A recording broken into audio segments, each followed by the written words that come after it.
Hi guys, welcome back to my YouTube channel. This is Mongezi Peter Isaac again and the design of the safety hard-headed. So this is a short presentation of my safety hard-headed. Let me take you through my presentation. As you can see, we have the problem statement. The problem statement is that workers tends to fail due to extreme temperatures. So I have designed a system whereby it will help workers and the control room to be notified of the temperature and the gas. So let me take you through my block diagram. My block diagram consists of three inputs, which are the LM35 LDR MQ2 sensor, and all of them are feeding the signal to what we call the Arduino as the processor. And then my Arduino has been powered by the power supply, which also will be powering the GSM. And I have my four outputs, which are the GSM, LED, buzzer, and LCD. As you can see, my GSM is bidirectional, meaning it's receiving and transmitting data at the same time, whereas the LED, the buzzer, and the LCD are only receiving data. So let's go to my flowchart. On my flowchart here, as you can see, I have start, I have my processor as the Arduino, and then I have all of my inputs, which are the LM35 LDR MQ2 sensor. So what happens is that when the LM35 temperature is greater than 40 degrees, meaning that it will activate the red LED and the buzzer.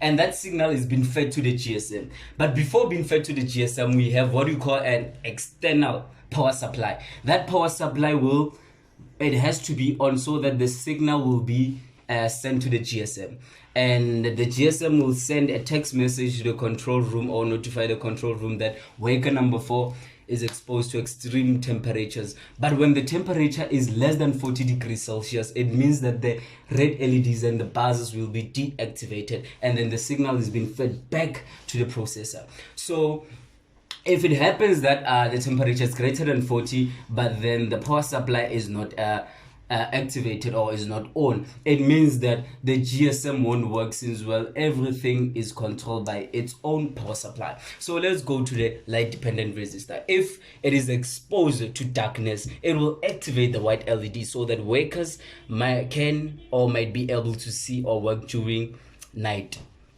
Then if the LDR is exposed to the light, then it will deactivate the white LEDs. So everything again here has been fed to the processor again, going back to what we call the MQ2 sensor. The MQ2 sensor, its purpose is to detect gas. So when gas has been detected, it will activate the red LED and the buzzer, and the signal again is being fed to what we call the GSM. But before being fed to the GSM, we have a power supply which it has to be on.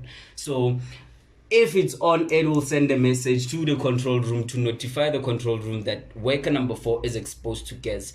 When the MQ2 sensor detects that there's no gas in the building or underground, then the red LED and the buzzers will be deactivated. So this signal again will be fed back to what we call the processor. Same procedure again. If gas has been detected but the power supply is not there, so everything, the message won't be sent to the control room, everything will go back to the processor. So now I'm taking you through my schematic. As you can see, it's well built and nicely put in place using fritzing. And now here I have the PCB, which, as you can see, the tracks and everything, it's nicely put, and my tracks are 45 and 90 degrees. And then this is a photo of my project on a working breadboard, and it consists of everything. Thank you. So this is my safety hard design project. It consists of the following components as mentioned on the previous presentation. We have the MQ2 sensor, the LCD, and we have LEDs which are surrounding my hard head, and I have the buzzer, I have the LDR, I have the LM35, I also have what we call the GSM. So I'll be using this gas butane for the MQ2 sensor. I'll be using the hair dryer so that I can boost the temperature in the room, and also I'll be using my cell phone to receive messages from the GSM. So let me take you through the process of my design. Okay, then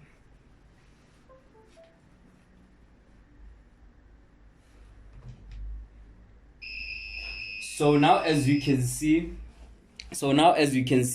when the red LEDs are blinking because I've been using my butane gas sensor to test my MQ2 sensor, so it's still detecting the gas in the room. And then also my white LEDs are controlled by the light dependent resistor, which is the LDR. So when it's exposed to darkness, this is what happens. So I will try to demonstrate. So the white LEDs have turned off.